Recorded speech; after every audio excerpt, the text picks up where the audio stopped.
Right, I thought I'd do a video of the kitchen garden that we took on last year, 14 months ago, and we didn't do a lot last year because we were too busy working on the house, on the bungalow.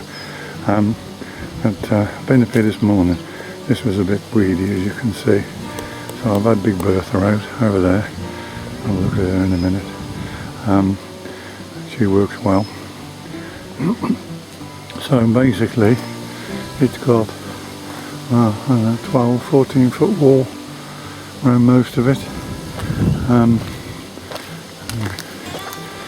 Make our way up here. This is the old fig tree which needs a good prune really. She just got loads of figs on, but it's a case of getting them to ripen. You look at some of the videos about fruit trees and they should be a lot smaller than that. And then it comes round. There's Big Bertha. When we moved in, the engine was missing. The old Briggs and Stratton was missing, so I got hold of this long thin, I think it's 6.5 horsepower, and she absolutely cracking little motor. Should take that cover off really, just to protect her. But yeah, she goes well. Like I say, I rotavated this morning because it was all, the weeds were in flower. I wanted to get them before they go to seed. We've got 2 rows of irises in here that need sorting out. An old poppy. This is what remains of a cold frame, which I want to use some of the glass. That was a 16 to 18 foot lean-to cedar wood greenhouse which was against that wall there, down to where the shed is. One of the big winds we had them 3 storms on the trot, and I'm afraid that took her. So we got a couple of sheets of glass there that I want to make frame and fit for here.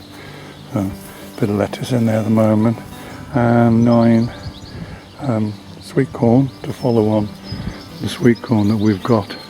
As you can see, it's huge. We're never short of space. I haven't rotavated this section here because in there is some spuds that self-seeded from last year. Beans, it's been a bit of a hit and miss. They were growing well, and we had that frost about 3 weeks ago.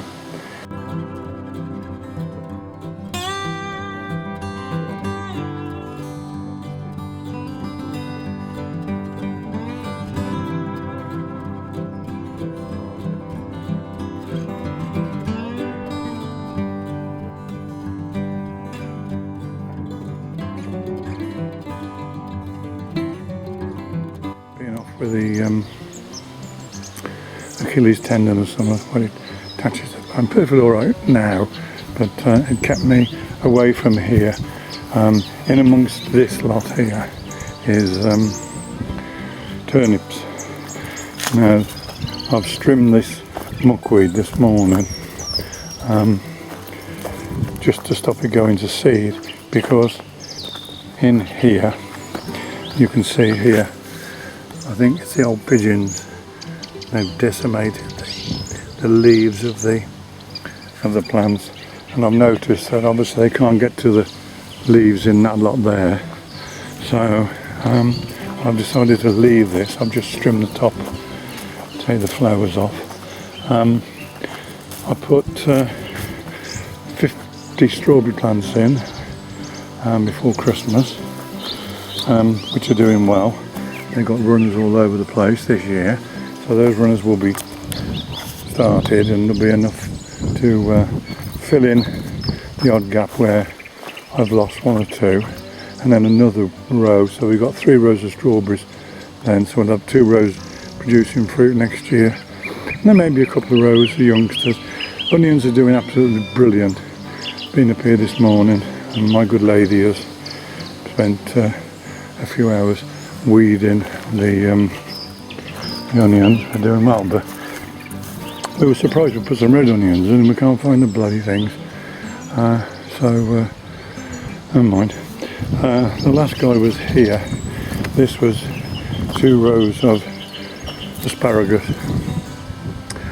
going down here, and another row there, but for some reason he rotivated them. And there's these little ones have survived. We were leaving them for this year, like we haven't touched them. There's about 8 or 9 plants. I'm going to find out when it's best to move them, and then I'll bring them, and I got some seeded ones, about 12 seeded ones, into young plants, and then I'll make another row. Raspberries doing well. Back around this way, pretty quick. Yeah, that's where the greenhouse was.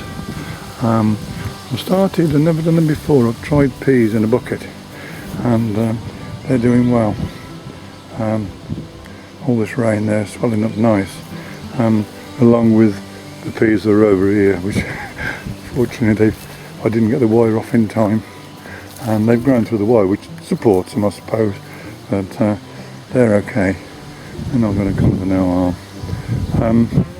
Yeah, I've got this greenhouse that I brought from the last place. It's only an 8x6, so that'll have to do for now.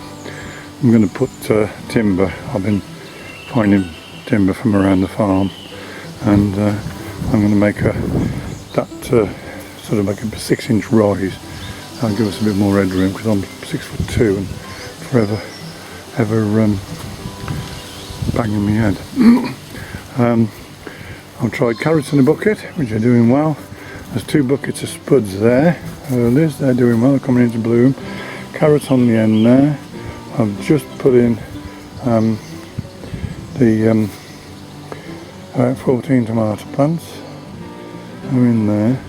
There's some broccoli there, it's got to go out tomorrow.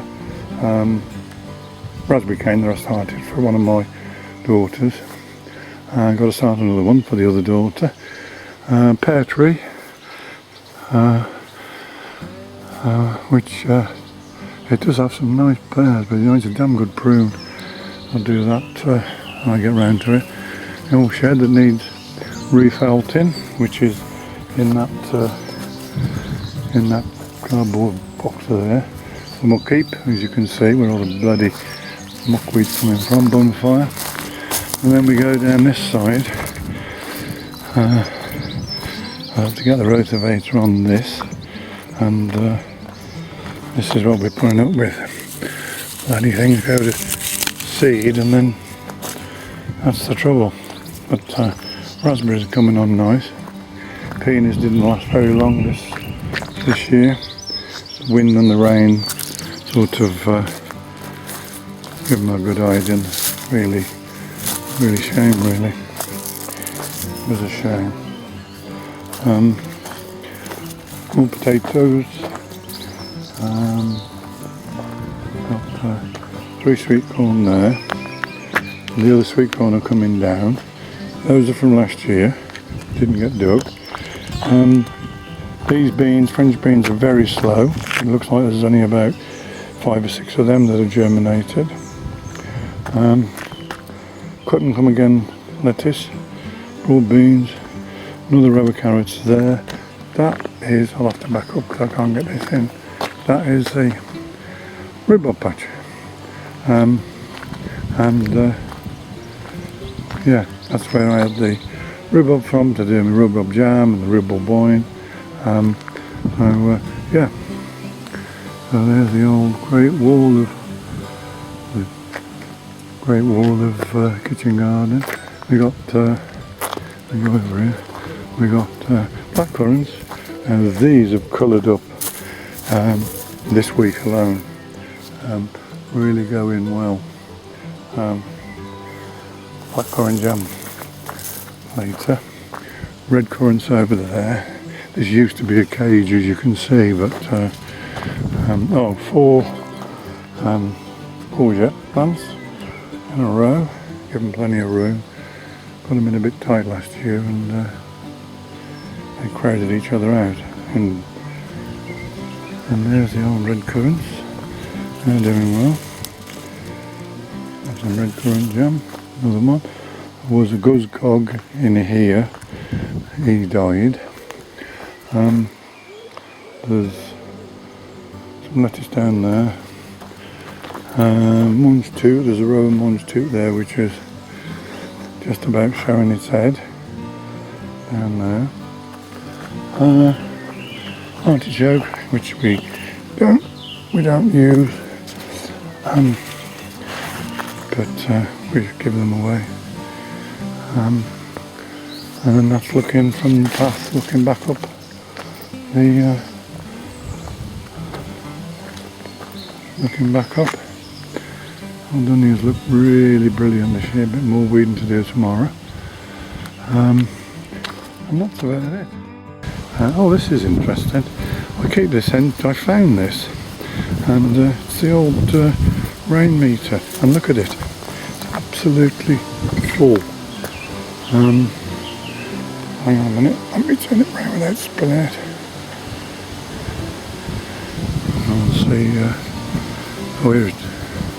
Trying to see the markings on it, but as you can see, it's almost full. Looks like a pint of bitter. Let's check that out. There's rain gauge something.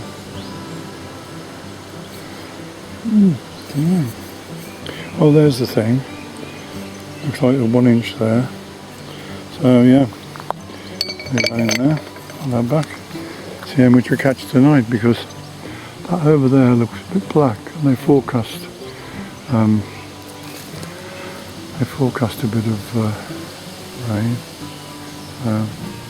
Righto, that's it. That's the tour of the kitchen garden, which my wife and myself are trying to knock into shape. I shan't do nothing with this year. Just have the flowers off the iris for the house, like. But this will be rotivated, and if need be, I don't like using spray, but if need be, I'll spray it. And next year I want this patch here. I'm going to seed for meadow flowers, butterflies and bees and all that.